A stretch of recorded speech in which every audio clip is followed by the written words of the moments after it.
Tenía 62 años cuando una enfermera de urgencias me extendió un portapapeles con un formulario de consentimiento quirúrgico y me preguntó quién era mi familiar responsable. Miré el papel, miré mis manos temblorosas y sentí cómo el frío del hospital se me metía hasta los huesos. No había nadie. Mi hijo Rodrigo, el hombre por quien había sacrificado mi juventud, mi salud y mis sueños, me había dejado sola en ese pasillo lleno de luces blancas y olor a desinfectante. La enfermera esperaba con paciencia profesional, pero yo sabía lo que significaba ese silencio. Nadie iba a venir. Nadie iba a firmar conmigo. Y en ese instante, mientras el dolor en mi pecho se volvía insoportable, entendí que había vivido toda mi vida para una familia que ya no me consideraba parte de ella.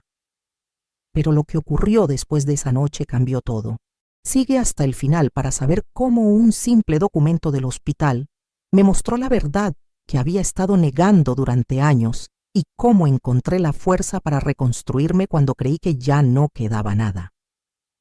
Me llamo Guadalupe Estrada y nací en un barrio humilde de Guadalajara, Jalisco, donde las calles olían a tortillas recién hechas y a flores de bugambilia. Desde niña, aprendí que el trabajo dignifica, que la familia es sagrada y que una madre jamás abandona a sus hijos. Mi propia madre, que en paz descanse, me crió sola después de que mi padre nos dejara por otra mujer más joven. Ella trabajaba lavando ropa ajena para darnos de comer a mí y a mis 3 hermanos. Yo era la mayor, así que aprendí a cocinar a los 8 años, a planchar a los 9 y a cuidar bebés a los 10. Nunca me quejé. Eso era lo que se hacía, eso era lo correcto. Cuando cumplí 23 años conocí a Roberto, un hombre trabajador que vendía refacciones automotrices en un taller mecánico.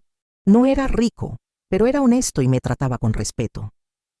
Nos casamos en una ceremonia sencilla en la parroquia de San Juan Bosco, con mariachis que un amigo de Roberto consiguió a precio de favor.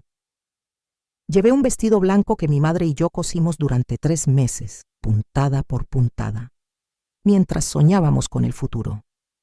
2 años después nació Rodrigo, y cuando lo tuve en mis brazos por primera vez, con su carita arrugada y sus puños apretados, supe que haría cualquier cosa por ese niño. Cualquier cosa. Roberto murió cuando Rodrigo tenía apenas 7 años. Un accidente en la carretera a Tepic, un camión que se pasó el alto, y en un segundo mi mundo se derrumbó. De pronto era viuda con un niño pequeño, sin ahorros y con una renta que pagar.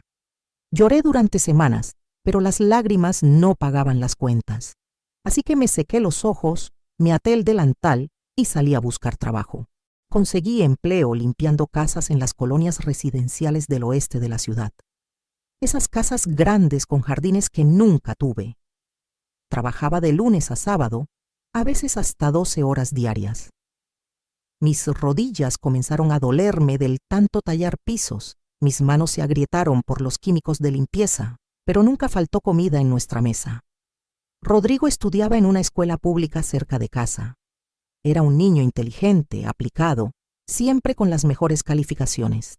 Yo asistía a todas las juntas escolares, preparaba su lunch todas las mañanas, revisaba su tarea cada noche aunque llegara cansada y con los pies hinchados. Los fines de semana, cuando no trabajaba, lo llevaba al Parque Agua Azul o a la Minerva para que jugara y tuviera recuerdos bonitos de su infancia. Quería que él tuviera lo que yo nunca tuve. Quería que sintiera que éramos un equipo, él y yo contra el mundo. ¿Te ha pasado algo parecido?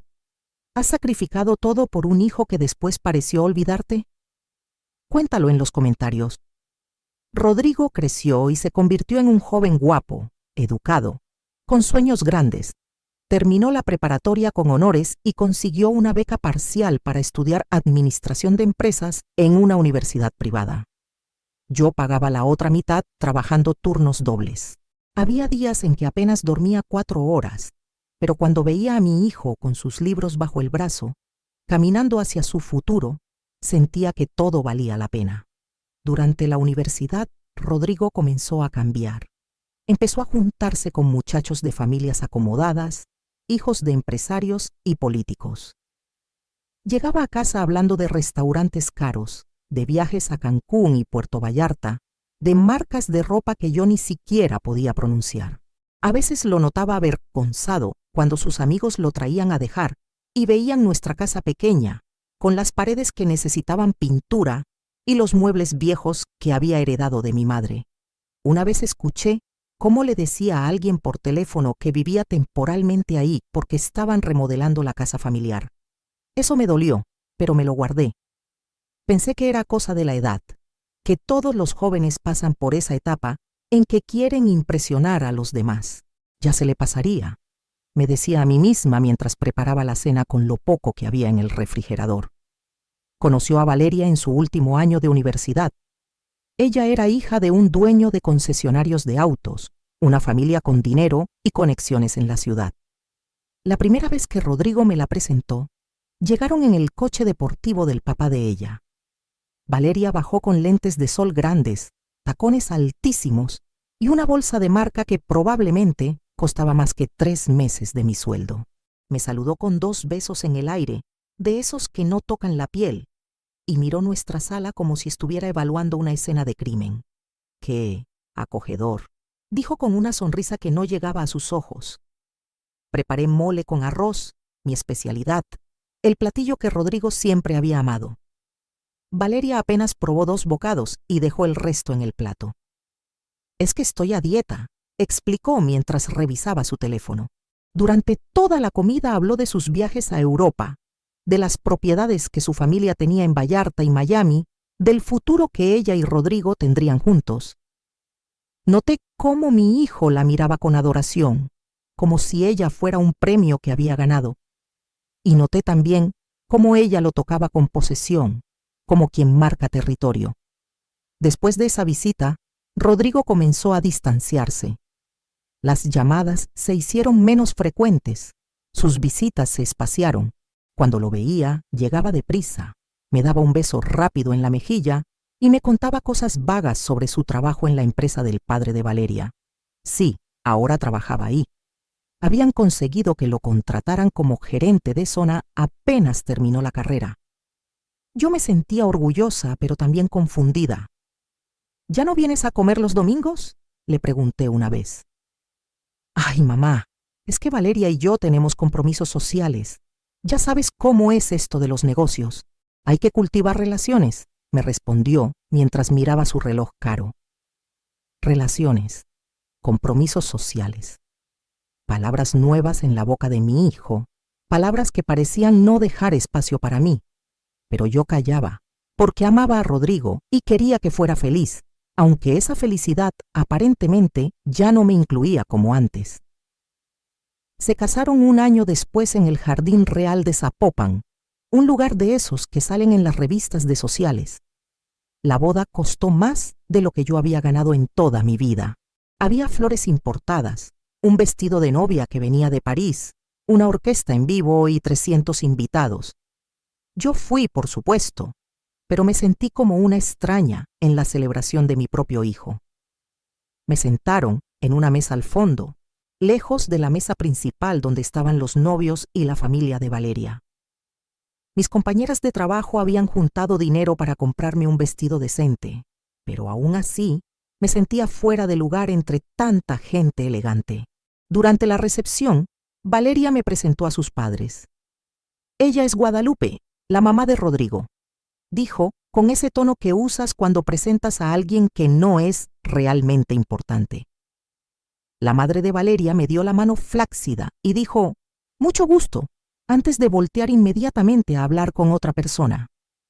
El padre ni siquiera hizo contacto visual conmigo. En un momento de la noche, me acerqué a Rodrigo para felicitarlo de nuevo. Estaba rodeado de sus nuevos amigos, todos con copas de champán en la mano.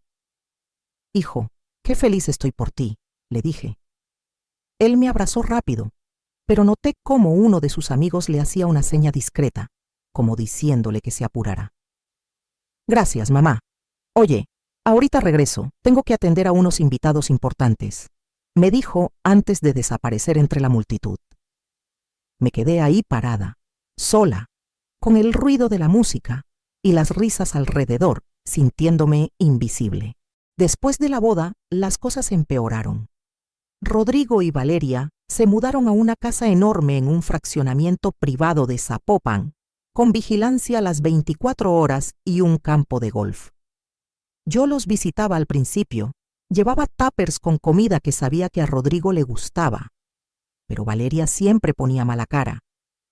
¡Ay, Guadalupe, gracias! Pero nosotros comemos muy ligero.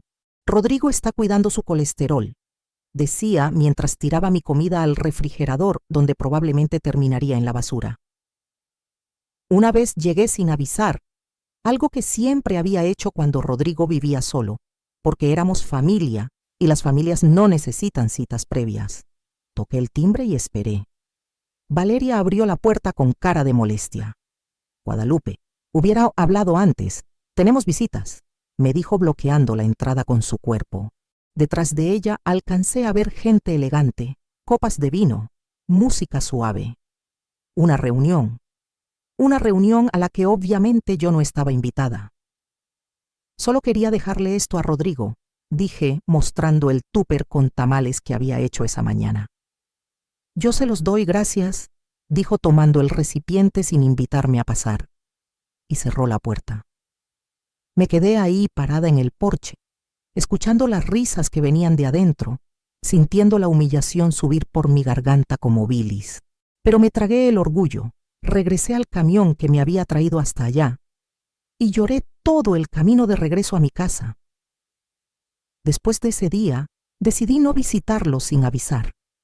Empecé a llamar primero, a pedir permiso como si fuera una extraña, y muchas veces la respuesta era no. Mejor otro día, mamá, estamos ocupados, me decía Rodrigo.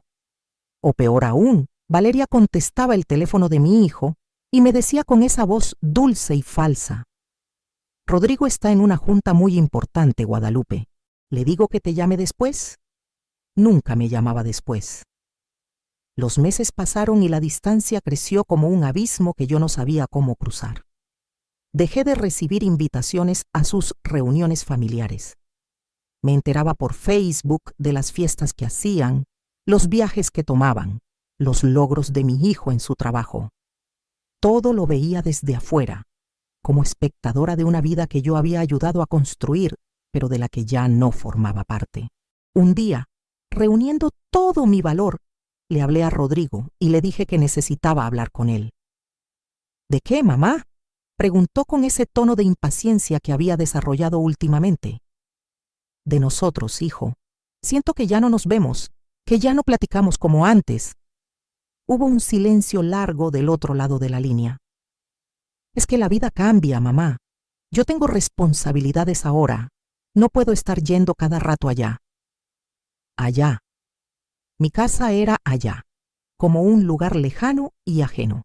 ¿Y si yo vengo para acá?, pregunté, odiándome a mí misma por sonar tan desesperada. Mejor te hablo luego, ¿sí? Estoy ocupado. Y colgó. Pasaron casi 3 meses sin verlo. Solo llamadas esporádicas de 2 minutos donde me decía que estaba bien, que trabajaba mucho, que me quería, pero que ahora tenía que colgar. Yo seguía trabajando en las casas, limpiando los pisos de familias que tenían todo lo que yo nunca tuve, preguntándome dónde había fallado como madre, qué había hecho mal. ¿Por qué mi hijo, ese niño al que había criado sola, al que había dado todo, me trataba ahora como una carga? Una tarde, mientras limpiaba la casa de una señora en Providencia, me desmayé.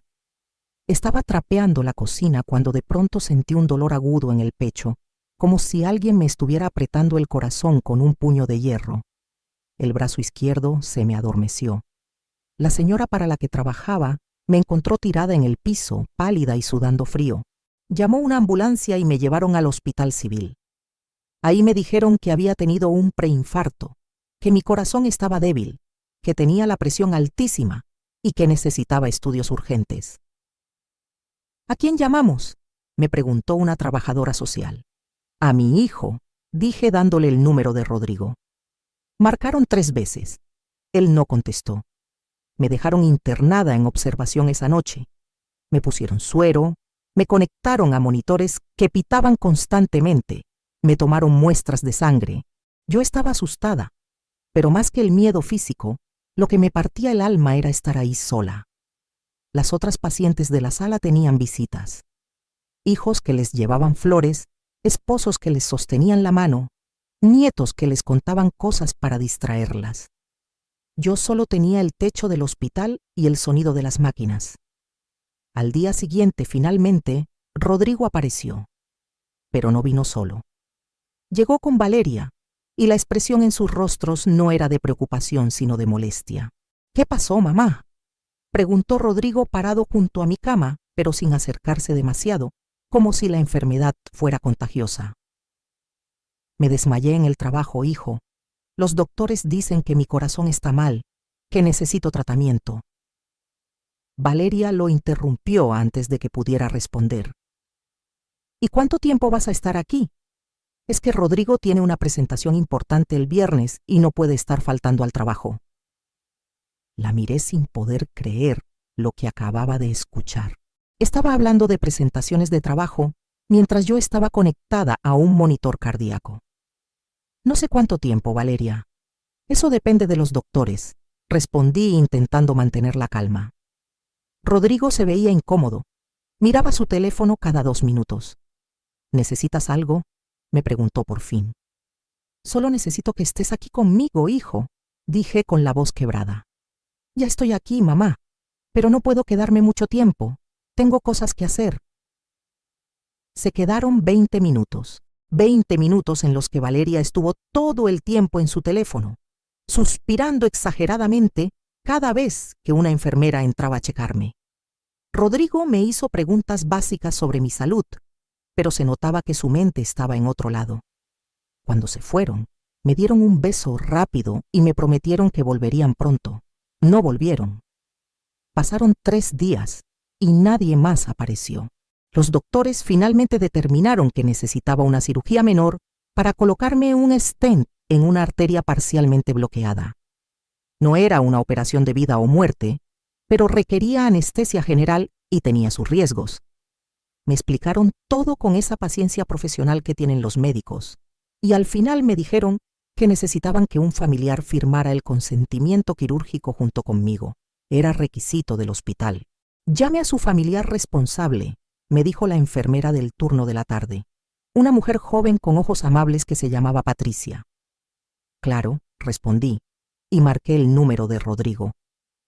Buzón de voz. Volví a marcar. Buzón de voz. Marqué 5 veces más durante las siguientes 2 horas. Nada. Finalmente me contestó al anochecer. «¿Qué pasa, mamá? Estoy en una cena de negocios», dijo, con la voz baja, obviamente molesto por la interrupción. «Hijo, necesito que vengas al hospital mañana temprano. Me van a operar y necesitan que firmes unos papeles conmigo». Escuché un suspiro profundo del otro lado. «¿No puede esperar? Es que mañana tengo reuniones todo el día». Sentí como si me hubieran dado una cachetada. «Rodrigo, es una cirugía de corazón. Necesito que estés aquí». Hubo una pausa larga. Escuché voces de fondo, risas, el tintineo de copas. Mi hijo estaba en un restaurante elegante mientras yo estaba en una cama de hospital rogándole que viniera. «Déjame ver si puedo», dijo finalmente.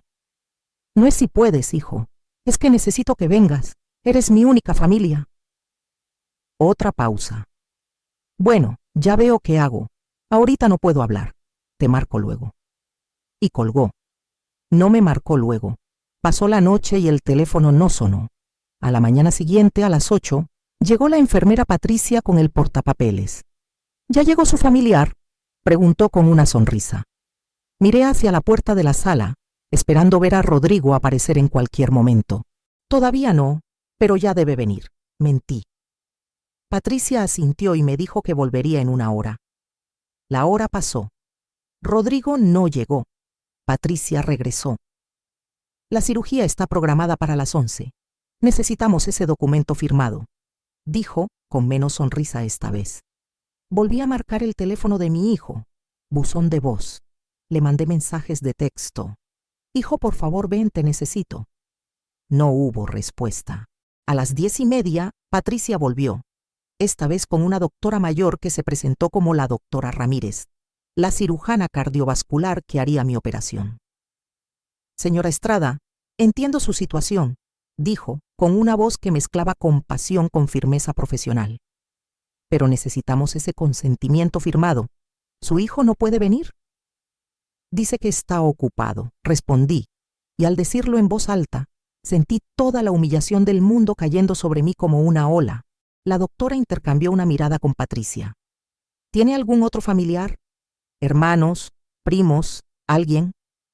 Negué con la cabeza. Mis hermanos vivían en otros estados. Hacía años que no nos veíamos. No había nadie más. Si esta historia te remueve, dale like y compártela con alguien que necesita escucharla. La doctora Ramírez suspiró y se sentó en la silla junto a mi cama.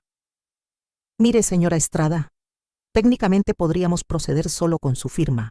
Usted es mayor de edad y está en pleno uso de sus facultades mentales. Pero es política del hospital tener un familiar responsable presente en caso de complicaciones, alguien que pueda tomar decisiones si algo sale mal durante la cirugía. ¿Entiende? Entendía perfectamente. Entendía que estaba tan sola que ni siquiera el hospital quería hacerse responsable de mí sin tener a alguien más a quien llamar. ¿Y si nadie viene? Pregunté con la voz apenas audible. Entonces tendríamos que posponer la cirugía hasta que consiga a alguien o hasta que su condición se vuelva lo suficientemente crítica como para justificar una intervención de emergencia sin consentimiento adicional, explicó la doctora. Pero eso sería arriesgado, señora. Su arteria está comprometida.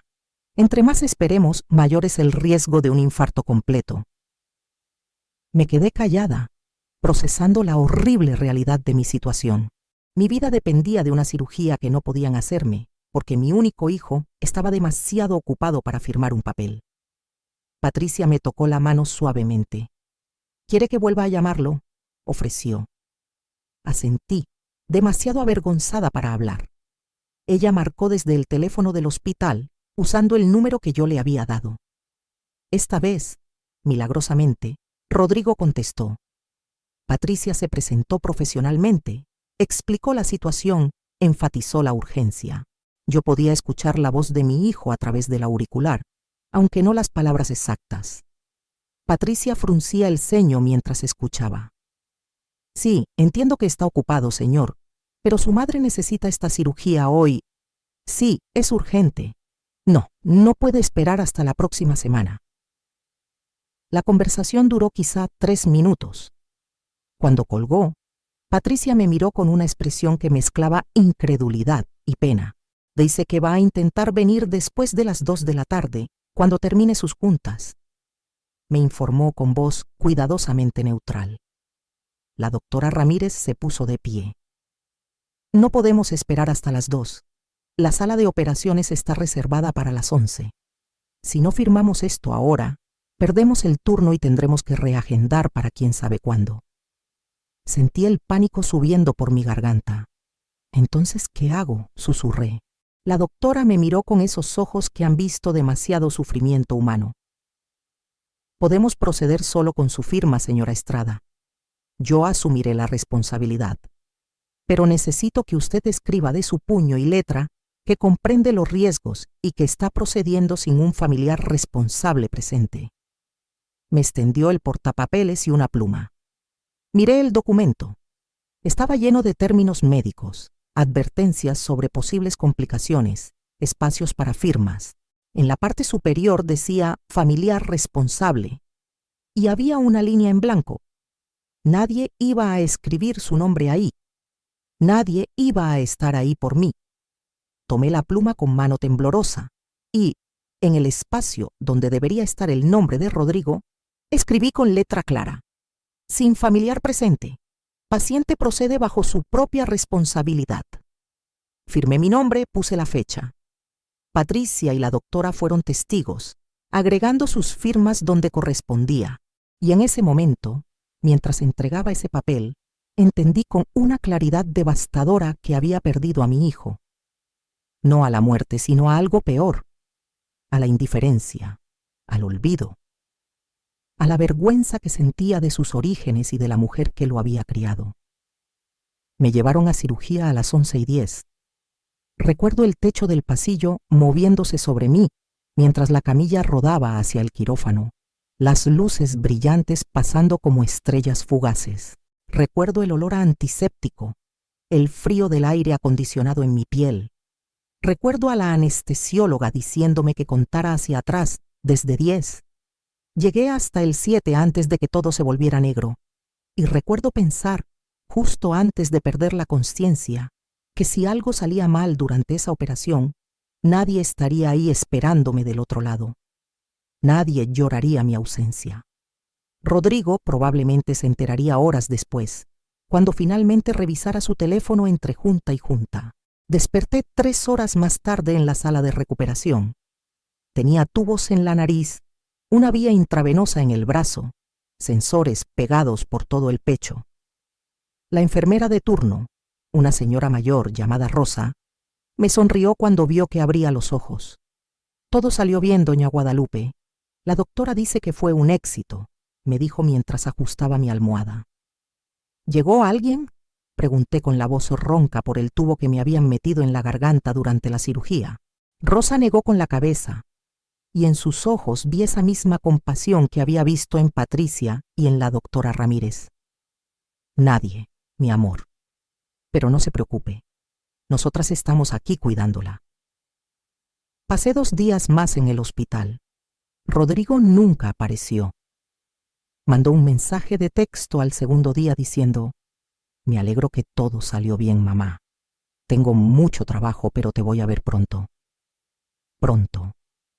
Esa palabra que no significaba nada, que era solo una promesa vacía para calmar su propia culpa. Cuando me dieron de alta, Patricia me ayudó a vestirme y me llevó en silla de ruedas hasta la salida del hospital. Había llamado un taxi para mí porque, obviamente, no había nadie que pudiera recogerme. Antes de subirme al taxi, Patricia me entregó un sobre. «La doctora Ramírez quería que tuviera esto», dijo. Abrí el sobre. Adentro había una copia del documento de consentimiento quirúrgico, ese papel donde había tenido que escribir sin familiar presente. Y había también una nota escrita a mano por la doctora. «Señora Guadalupe, usted es más fuerte de lo que cree. A veces la familia que necesitamos no es la que tenemos por sangre, sino la que elegimos construir. Cuídese mucho y no dude en llamarme si necesita algo. Con cariño, doctora Sandra Ramírez». Doblé la nota, la guardé junto con el documento en mi bolsa y lloré todo el camino a casa. Durante las siguientes semanas me recuperé sola en mi pequeña casa. Las primeras noches fueron las peores. No podía levantarme de la cama sin ayuda, no podía bañarme sola, apenas podía prepararme algo de comer. Doña Carmela, mi vecina de toda la vida, se enteró de mi situación y comenzó a venir todos los días a ayudarme. Me traía sopa caliente, me ayudaba a cambiarme, se sentaba conmigo a ver las telenovelas de la tarde. «¿Y tu hijo?», me preguntó un día mientras me peinaba el cabello. No supe qué responder. «Está ocupado», dije finalmente. Doña Carmela chasqueó la lengua con desaprobación, pero no dijo nada más. No hacía falta. Rodrigo llamó 2 veces durante esas semanas. Conversaciones cortas, superficiales, donde me preguntaba cómo estaba, y yo mentía diciéndole que bien, que todo estaba perfecto, porque no quería ser una carga. No le conté que había días en que apenas podía caminar hasta el baño, que me dolía el pecho cuando respiraba profundo, que lloraba de frustración cuando no podía abrir un frasco de mermelada. No le conté nada porque sabía que no le importaba realmente. Solo llamaba para aliviar su conciencia, para poder decirse a sí mismo que era un buen hijo. Un mes después de la cirugía, cuando finalmente estaba recuperándome, recibí una llamada de Rodrigo. Pero esta vez era diferente. Sonaba nervioso. «Mamá, necesito hablar contigo de algo importante», dijo. Sentí una esperanza ridícula floreciendo en mi pecho. Tal vez había reflexionado. Tal vez se había dado cuenta de cómo me había tratado. Tal vez las cosas iban a cambiar. Claro, hijo, dime. Valeria está embarazada. Vamos a tener un bebé. Debería haber sentido felicidad. Iba a ser abuela. Pero lo primero que sentí fue miedo. Miedo de no ser incluida en la vida de ese niño, así como no había sido incluida en la vida de Rodrigo. ¡Qué buena noticia, hijo!, dije con voz que intentaba sonar alegre. Sí, estamos muy felices. Oye, y por eso te llamaba. Valeria y yo estamos pensando en comprar una casa más grande. Ya sabes, con el bebé vamos a necesitar más espacio, y pues queríamos saber si tú podrías ayudarnos. Se me heló la sangre. ¿Ayudarlos cómo? Bueno, sabemos que tienes algo de ahorros, y esta casa tuya, aunque pequeña, vale algo. Pensamos que podrías venderla y prestarnos para el enganche de la casa nueva. Obvio te lo pagaríamos después, cuando mejore la situación. No podía creer lo que estaba escuchando. Mi hijo, que no había podido venir a firmar un papel conmigo cuando me operaban del corazón, ahora me estaba pidiendo que vendiera mi casa, el único patrimonio que tenía, para financiar su nueva vida lujosa. Rodrigo, esta es mi casa, es donde vivo, dije intentando mantener la calma. Ya lo sé, mamá, pero podrías venirte a vivir con nosotros. Tenemos espacio. Bueno, lo tendremos en la casa nueva. Podrías ayudarnos con el bebé, cuidarlo mientras nosotros trabajamos. Ahí estaba la verdadera razón. No me querían por amor. Me querían como sirvienta gratis, como niñera, y a cambio yo tenía que darles todo lo que me quedaba. ¿Y Valeria está de acuerdo con eso?, pregunté, aunque ya sabía la respuesta. Bueno, ella dice que sería bueno tener ayuda con el bebé. Tú tienes experiencia criando hijos, ¿no? Podrías enseñarle muchas cosas. Experiencia criando hijos. Como si eso fuera lo único que yo valía. Como si todos esos años de sacrificio, de trabajo, de amor, se redujeran a mi utilidad como empleada doméstica sin sueldo. Déjame pensarlo, dije finalmente, porque necesitaba colgar antes de que me escuchara llorar. Dale, mamá, pero no tardes mucho, ¿sí? Es que ya vimos una casa que nos encanta y necesitamos mover rápido. Colgó sin siquiera preguntarme cómo estaba de salud, si ya me había recuperado completamente, si necesitaba algo. Solo le importaba mi dinero y mi utilidad. Esa noche no pude dormir. Le di vueltas y vueltas a la conversación en mi cabeza. Pensé en todos los sacrificios que había hecho. Recordé las noches sin dormir cuando Rodrigo era bebé y tenía fiebre, las veces que había ido a trabajar enferma porque no podía perder el día de sueldo, los cumpleaños en que me había quedado sin comer para que él tuviera pastel. Recordé cómo había pagado su universidad trabajando doble turno. Recordé todo lo que había dado y me di cuenta de algo terrible. Para Rodrigo, todo eso no significaba nada. Yo no era su madre. Era una herramienta que había servido su propósito y que ahora podía desecharse o usarse según le conviniera. Saqué del cajón de mi buró el sobre que Patricia me había dado. Miré el documento de consentimiento quirúrgico, esa línea donde decía sin familiar presente, y sentí algo cambiar dentro de mí, una especie de despertar frío y claro. A la mañana siguiente llamé a un abogado. Se llamaba licenciado Morales y tenía un despacho pequeño a 3 cuadras de mi casa. Le conté toda mi historia. Le mostré el documento del hospital. Le hablé de la llamada de Rodrigo pidiéndome mi casa. El licenciado Morales, un hombre de unos 50 años con canas en las sienes y ojos inteligentes, me escuchó sin interrumpir. Cuando terminé, se recargó en su silla y me miró con seriedad. Doña Guadalupe, legalmente su hijo no puede obligarla a vender su casa ni a darle su dinero. Pero entiendo que su pregunta no es legal, sino moral. Quiere saber qué hacer.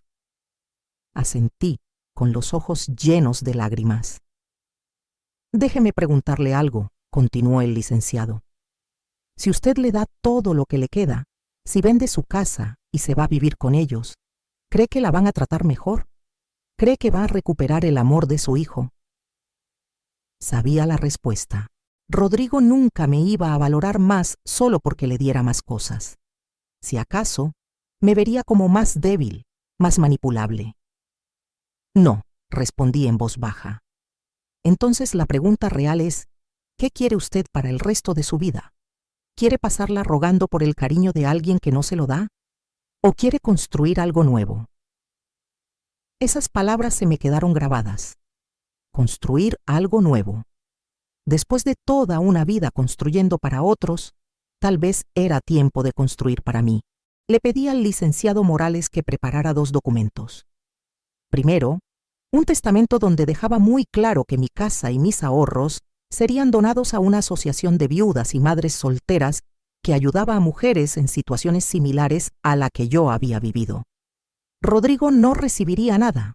Segundo, una carta formal donde le explicaba mi decisión y le hacía saber que aunque siempre sería mi hijo y yo lo amaría, no estaba dispuesta a seguir siendo tratada como ciudadana de segunda clase en su vida. El licenciado preparó los documentos en una semana. Los firmé con mano firme, sin lágrimas esta vez. Me dio copias de todo. ¿Estás segura?, me preguntó antes de que me fuera. Nunca había estado más segura de nada en mi vida, respondí. Y era verdad. Por primera vez en años, tal vez en décadas, sentía que estaba tomando una decisión para mí, no para complacer a alguien más. Le pedí a Rodrigo que viniera a mi casa. Por supuesto, dijo que estaba ocupado. Insistí. Le dije que era urgente, que tenía que ver con su petición. Eso lo motivó. Llegó 2 días después, solo, sin Valeria. Entró a mi sala con esa actitud de prisa que había desarrollado, mirando su reloj caro. ¿Qué pasa, mamá? No tengo mucho tiempo. Siéntate, Rodrigo. Necesitamos hablar.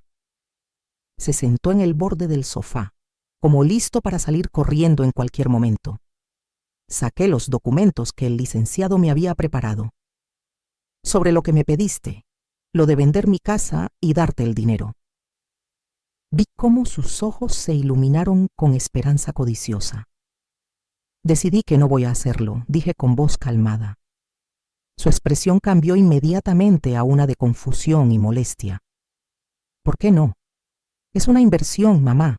Sería bueno para todos nosotros. ¿Para todos? ¿O solo para ti y Valeria? Él frunció el ceño. No entiendo por qué estás siendo tan egoísta. Vamos a tener un hijo, necesitamos apoyo familiar. Apoyo familiar, repetí con una risa amarga.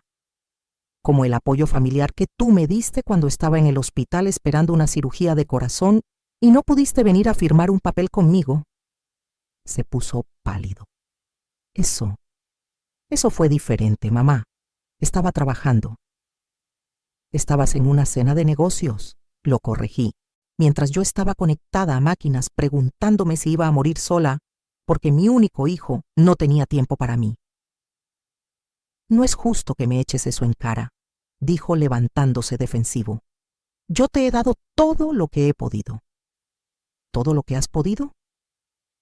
Ahora era yo quien estaba de pie, sintiendo la rabia de años acumulados subiendo como lava. Rodrigo, yo te di mi juventud, te di mi salud. Trabajé hasta destruir mis rodillas y mis manos para que tú tuvieras oportunidades que yo nunca tuve. Y cuando más te necesité, cuando estaba asustada y sola en ese hospital, no pudiste dejar tu maldita cena elegante para estar conmigo. Las lágrimas corrían por mis mejillas, pero mi voz era firme. Tuve que escribir en un documento médico, sin familiar presente, porque tú decidiste que tus juntas eran más importantes que mi vida. ¿Tienes idea de cómo se siente eso? ¿De la humillación? Rodrigo se quedó callado, mirando al piso, pero no había arrepentimiento en su rostro, solo incomodidad.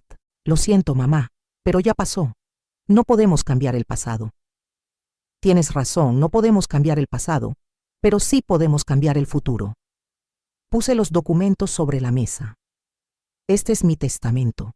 Cuando yo muera, esta casa y todo lo que tengo irá a una asociación que ayuda a mujeres como yo.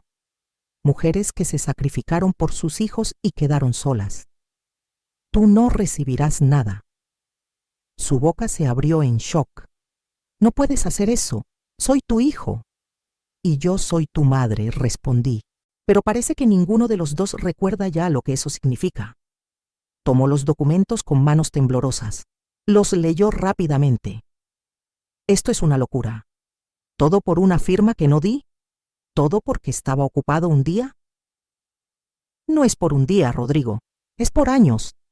Años de hacerme sentir que soy una carga.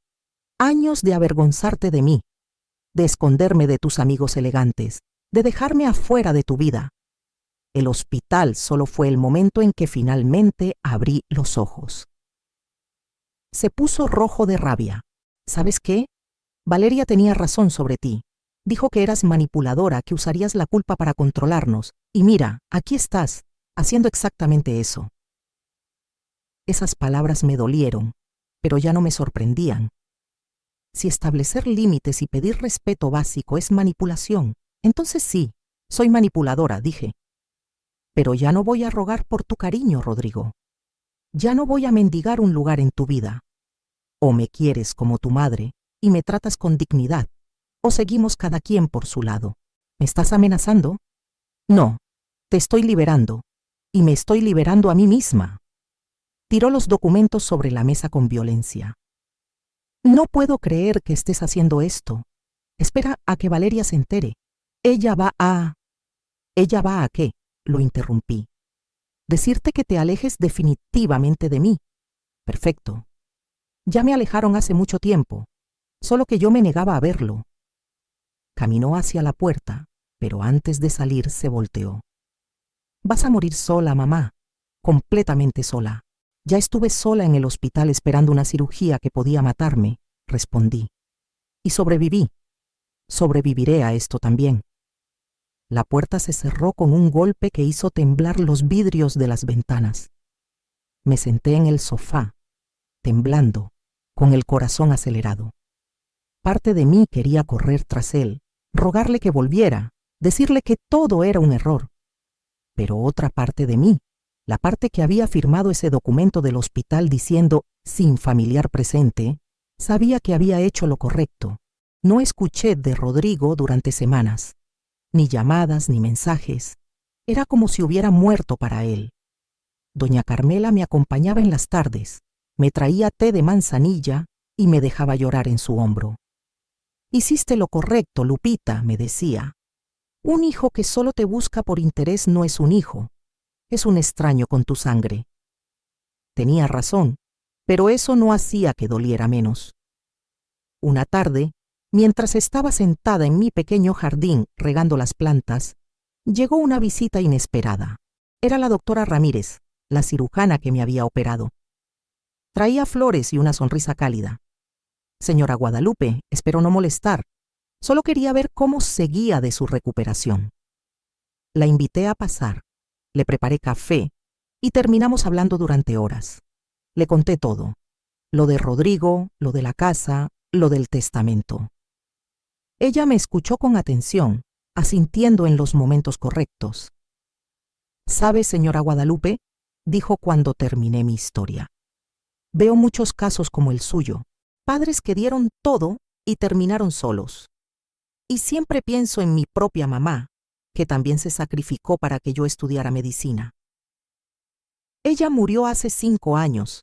Los últimos años de su vida los pasó feliz, porque yo me aseguré de que supiera cuánto la valoraba.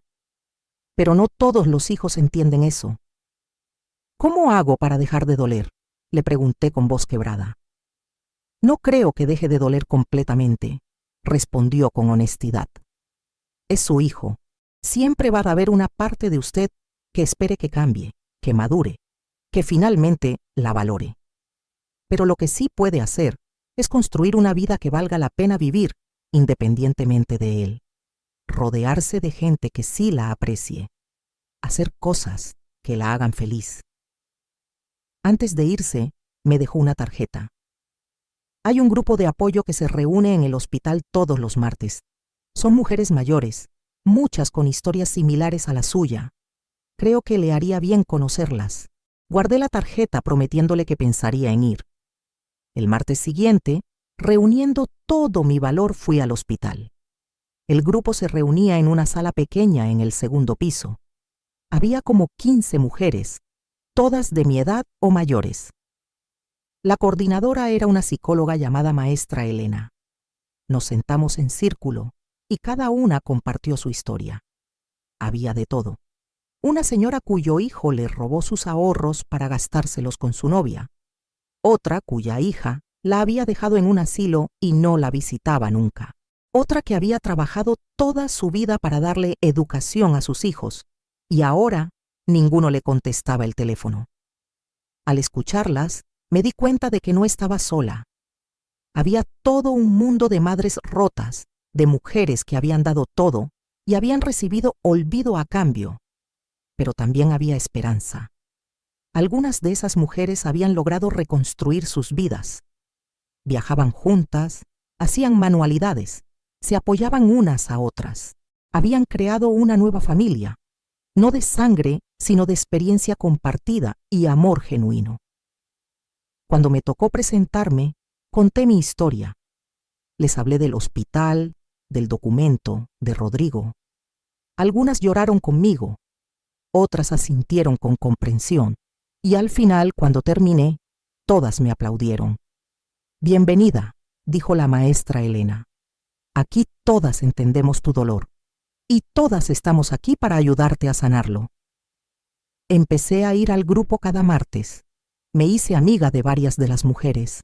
Estaba doña Socorro, una señora de 70 años que hacía las tortillas a mano más deliciosas que había probado en mi vida. Estaba Beatriz, una ex maestra que daba clases de lectura a niños de escasos recursos. Estaba Silvia, que había aprendido a pintar a los 65 años y ahora vendía sus cuadros en mercados de artesanías. Ellas se convirtieron en mi nueva familia. Salíamos a caminar por el parque los domingos. Celebrábamos juntas los cumpleaños. Nos visitábamos cuando alguien se sentía triste o enferma. Por primera vez en años me sentía vista, valorada, querida por lo que era y no por lo que podía dar. Mientras tanto, seguía sin saber de Rodrigo. Doña Carmela me contó que una vecina lo había visto con Valeria en un centro comercial, que ella ya tenía una pancita notable. Mi nieto o nieta estaba creciendo en el vientre de una mujer que me despreciaba, criado por un hijo que me había abandonado. Eso me dolía de formas que no puedo describir. Pero estaba aprendiendo a vivir con ese dolor sin dejar que me destruyera. 6 meses después de mi última conversación con Rodrigo, cuando ya había aceptado que probablemente nunca más sabría de él, recibí una llamada de un número desconocido. Era de noche, casi las 10. Contesté con cautela. «Señora Guadalupe Estrada». Era una voz de mujer que no conocía. «Sí, soy yo. ¿Quién habla?» «Soy la enfermera del Hospital San José. Tenemos aquí a su nuera, Valeria Estrada. Entró en trabajo de parto prematuro. El bebé viene con complicaciones y necesitamos contactar a familiares». Sentí cómo el corazón se me aceleraba. «¿Está Rodrigo con ella?» «Está aquí, sí, pero está muy alterado. No puede tomar decisiones. Necesitamos a alguien más de la familia». Valeria puso su nombre como contacto de emergencia secundario. Qué irónico. Cuando era mi cirugía, nadie me había querido. Ahora que era el bebé de ellos, de pronto yo volvía a ser familia. Podría haber dicho que no. Podría haberles devuelto el desprecio que me habían dado. Pero ese bebé, mi nieto o nieta, era inocente. No tenía culpa de los errores de sus padres. «Voy para allá», dije. Llegué al Hospital San José 1 hora después. Encontré a Rodrigo en la sala de espera de maternidad, caminando de un lado a otro como animal enjaulado. Cuando me vio, se detuvo en seco. Su rostro era una mezcla de alivio, vergüenza y desesperación. «Mamá», dijo con voz quebrada. «Gracias por venir. No sabía a quién más llamar. ¿Qué pasó?» «Valeria empezó con dolores esta tarde. Fuimos al doctor y dijo que el bebé viene de nalgas, que hay problemas con la placenta. La tuvieron que meter de emergencia a cesárea. Por primera vez en años, vi a mi hijo como lo que realmente era. Un hombre asustado que no sabía cómo manejar una crisis real. Toda su arrogancia, Toda su actitud de superioridad se había evaporado ante el miedo de perder a su esposa y a su hijo. ¿Dónde están los padres de Valeria?, pregunté. Están de viaje en Europa. No llegan hasta pasado mañana. Ah, entonces yo era el último recurso. La opción cuando no quedaba nadie más. Pero miré a mi hijo, vi el terror genuino en sus ojos y recordé algo que la maestra Elena nos había dicho en el grupo. Puedes establecer límites y aún así tener compasión. Puedes protegerte sin dejar de ser humana. Me senté junto a él. Va a salir bien, le dije sin tocarlo. Es un buen hospital. Esperamos juntos durante 3 horas en silencio incómodo. Rodrigo revisaba su teléfono cada 2 minutos, se paraba, caminaba, se volvía a sentar. Yo permanecía quieta, rezando en silencio por ese bebé que aún no conocía. Finalmente, a la 1 de la mañana, salió un doctor con uniforme quirúrgico azul. ¿Familia de Valeria Estrada? Rodrigo saltó de su asiento. Soy su esposo. ¿Cómo está? ¿Cómo está el bebé? El doctor sonrió cansado. Ambos están bien. Fue una cesárea complicada pero exitosa. Tienen una niña hermosa, 5 libras 4 onzas. Está pequeña pero saludable. Y Valeria se está recuperando bien. Pueden pasar a verlas en media hora. Rodrigo se derrumbó en la silla, llorando de alivio. Y ahí, en ese momento de vulnerabilidad absoluta, dijo algo que no esperaba. Tenía tanto miedo, mamá, tanto miedo de perderlas, y no dejaba de pensar en lo que dijiste, en cuando estuviste en el hospital sola. Y entendí lo que te hice. Me volteé a mirarlo, sorprendida. Las lágrimas corrían por su rostro, sin control, sin vergüenza. Lo siento, dijo con voz ahogada. Lo siento tanto. Tienes razón en todo. Fui un hijo terrible. Te traté como si no importaras. Y ahora que casi pierdo a mi familia, me doy cuenta de que tú casi me pierdes a mí. Y yo ni siquiera me molesté en estar ahí. Era lo que había querido escuchar durante meses. Una disculpa. Un reconocimiento. Pero ahora que lo tenía enfrente, me di cuenta de algo importante. Una disculpa no borra el daño. El perdón no significa olvidar ni volver a ser víctima. Aprecio que lo digas, Rodrigo, respondí con calma. De verdad lo aprecio, pero las palabras son fáciles cuando estás asustado. Lo difícil es cambiar de verdad cuando pasa el miedo. Él asintió, limpiándose las lágrimas con el dorso de la mano. Lo sé, y sé que no tengo derecho a pedirte nada, pero ¿podrías conocer a tu nieta? ¿Podrías quedarte un rato más? Lo pensé. Podía irme en ese momento, dejarlos con su felicidad y volver a mi vida. Podía castigarlos excluyéndome yo misma. O podía quedarme, conocer a esa niña y ver si Rodrigo realmente estaba dispuesto a cambiar o si solo eran palabras motivadas por el miedo momentáneo. Me quedaré, dije finalmente, pero con condiciones. Si voy a ser parte de la vida de esa niña, será porque ustedes realmente me quieren ahí. No como niñera gratis, no como solución conveniente, como la abuela, como familia de verdad. ¿Entiendes? Rodrigo asintió vigorosamente. Sí, lo entiendo. Y quiero que seas parte de su vida. Quiero que mi hija conozca a la mujer increíble que me crió, que se sacrificó por mí, que me amó incluso cuando yo no lo merecía. Si quieres más historias como esta, comparte para que más personas aprendan sobre el valor de establecer límites. Media hora después nos dejaron pasar. Valeria estaba en una cama de hospital, pálida y cansada pero despierta. Cuando me vio entrar detrás de Rodrigo, su expresión se tensó. Pero antes de que pudiera decir algo, la enfermera le acercó un bulto envuelto en cobijas rosadas. Aquí está su princesa, dijo con una sonrisa. Valeria tomó al bebé y vi cómo su rostro se suavizaba completamente. El amor de madre, ese amor feroz e incondicional, transformó sus facciones. Rodrigo se acercó, tocó la cabecita de su hija con un dedo tembloroso y lloró de nuevo. Y yo me quedé ahí parada, cerca de la puerta observando la escena. La enfermera me notó y me hizo una seña. «Venga, abuela, conózcala». Me acerqué lentamente. Valeria me miró, y por primera vez desde que la conocía, no había desprecio en sus ojos. Había agotamiento, vulnerabilidad y quizá un poco de miedo. «Se llama Sofía», dijo con voz débil. «Sofía Guadalupe». Me detuve en seco. Le habían puesto mi nombre. Rodrigo insistió, continuó Valeria.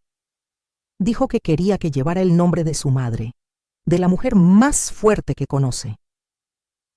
Miré a mi hijo, que asintió con ojos todavía húmedos. «Es verdad, mamá. Quiero que Sofía crezca sabiendo quién eres. Quiero contarle cómo trabajaste toda tu vida para darme oportunidades. Quiero que aprenda de ti lo que es el verdadero sacrificio, el verdadero amor».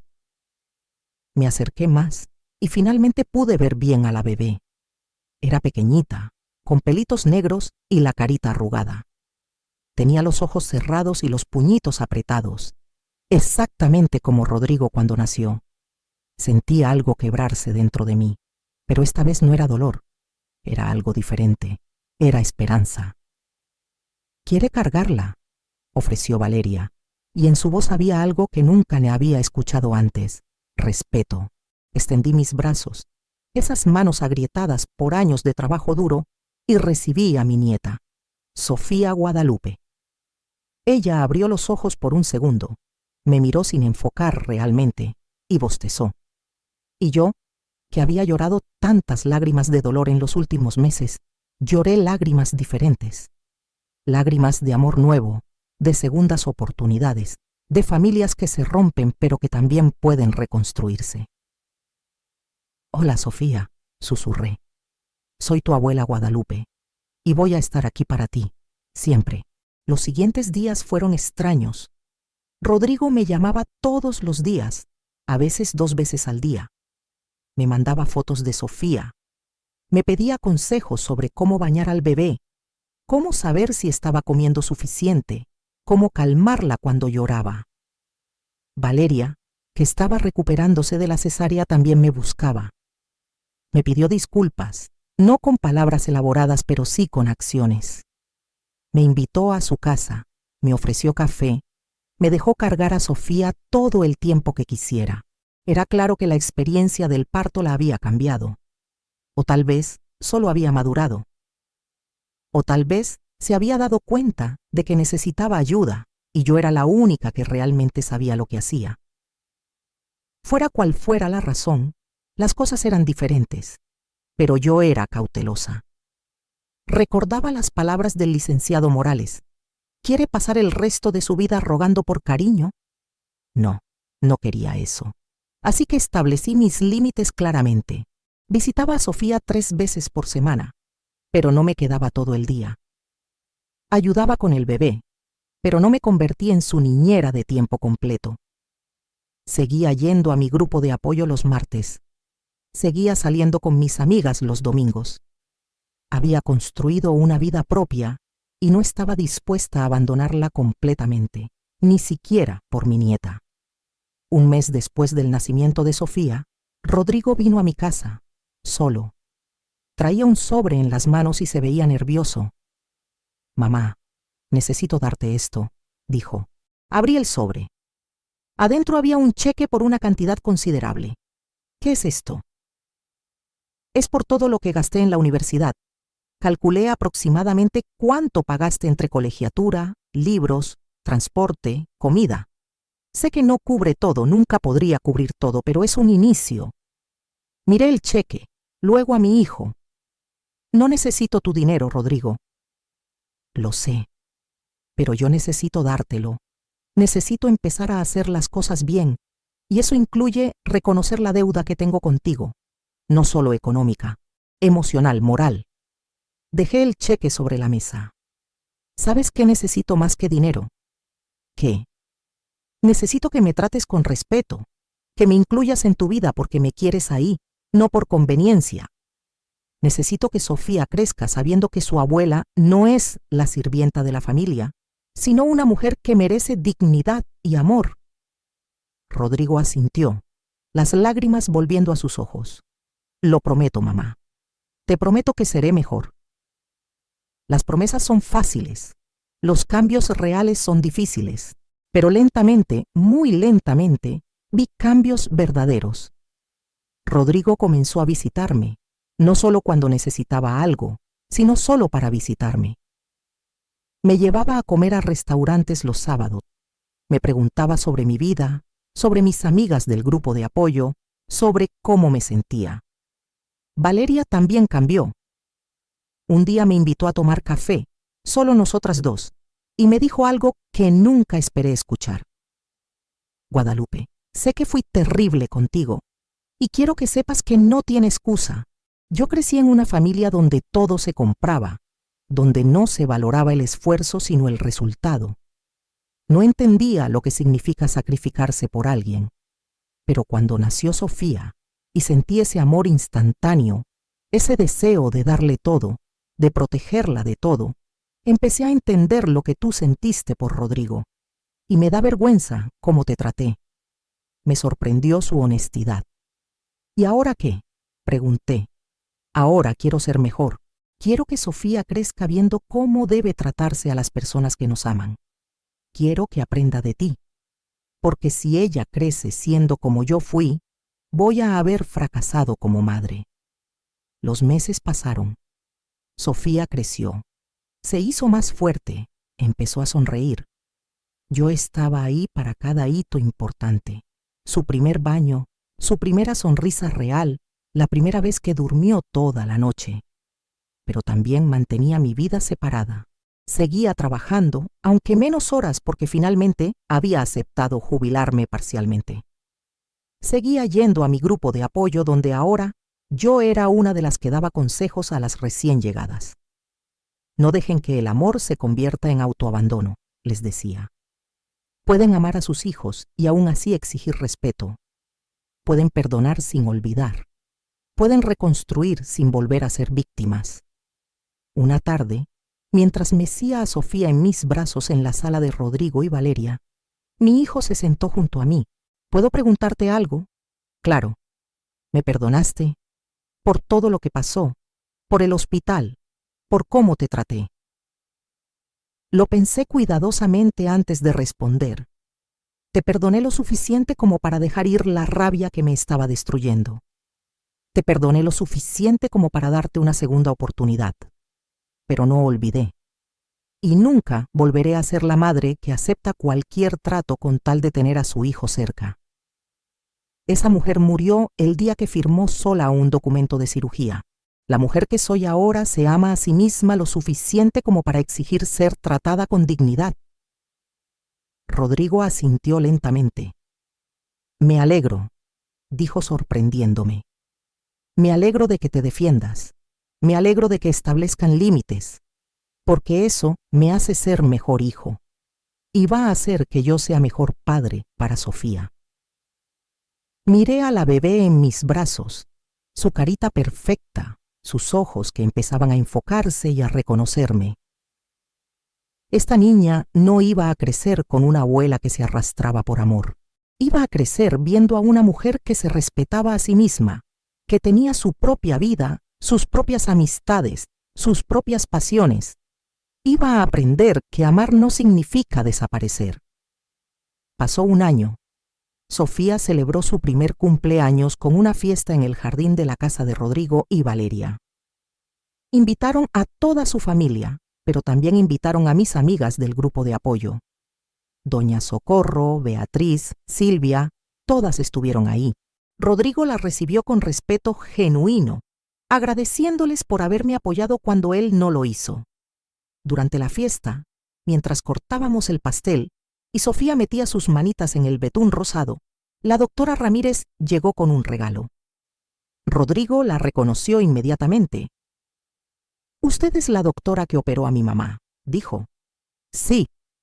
Y usted es el hijo que no pudo firmar el consentimiento», respondió ella sin rodeos. Vi cómo Rodrigo se ponía rojo de vergüenza. Nunca podré disculparme lo suficiente por eso.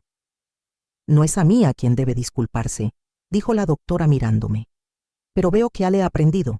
Eso es lo importante. Más tarde, cuando la mayoría de los invitados se habían ido, Rodrigo me llamó aparte. Valeria estaba con él, cargando a Sofía, que estaba toda manchada de pastel y a punto de dormirse. «Mamá, queremos darte algo», dijo Rodrigo. Valeria sacó un sobre de su bolso. «Ábrelo», me dijo con una sonrisa.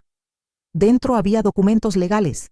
Los leí confundida hasta que entendí qué eran. Era una escritura. Rodrigo y Valeria habían puesto mi casa a mi nombre en un fideicomiso protegido. Nadie, ni siquiera ellos, podría jamás quitármela o venderla sin mi consentimiento. Para que nunca más tengas que preocuparte por tu patrimonio. Para que sepas que tu casa es tuya y siempre lo será, explicó Rodrigo. Y esto, añadió Valeria, entregándome otro documento. Era una póliza de seguro médico privado, completamente pagado por ellos, para que si alguna vez, Dios no lo quiera, tienes que volver al hospital, tengas la mejor atención posible. Y para que sepas que esta vez no estarás sola. Nosotros estaremos ahí. Las lágrimas corrían por mis mejillas. No tenían que hacer esto. Sí teníamos, dijo Rodrigo. Teníamos que demostrarte que las cosas han cambiado de verdad, que no son solo palabras. Esa noche, de regreso en mi casa, saqué del cajón ese viejo documento del hospital, sin familiar presente. Lo miré por largo rato, recordando ese día terrible, ese momento de soledad absoluta, pero ya no me hacía llorar. Ahora lo veía como lo que realmente había sido, el inicio de mi transformación. El día en que dejé de ser una mujer que vivía para complacer a otros y me convertí en una mujer que se respetaba a sí misma. Doblé el documento y lo guardé de nuevo. No lo iba a tirar. Lo conservaría como recordatorio. Recordatorio de mi fuerza. Recordatorio de que sobreviví.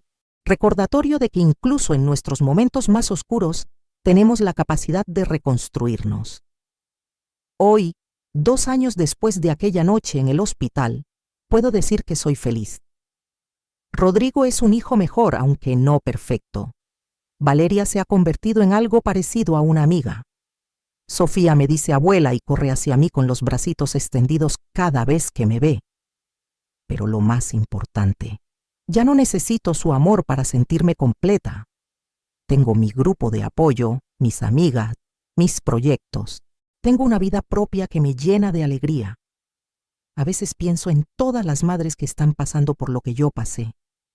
Las que limpian hospitales vacíos esperando a hijos que nunca llegan. Las que firmaron documentos solas porque nadie más estaba ahí. Las que se sacrificaron todo para ser olvidadas. Y quiero decirles esto.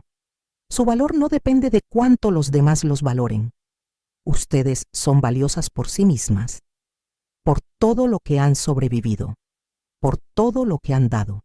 Y si esas personas no lo ven, el problema es de ellos, no de ustedes.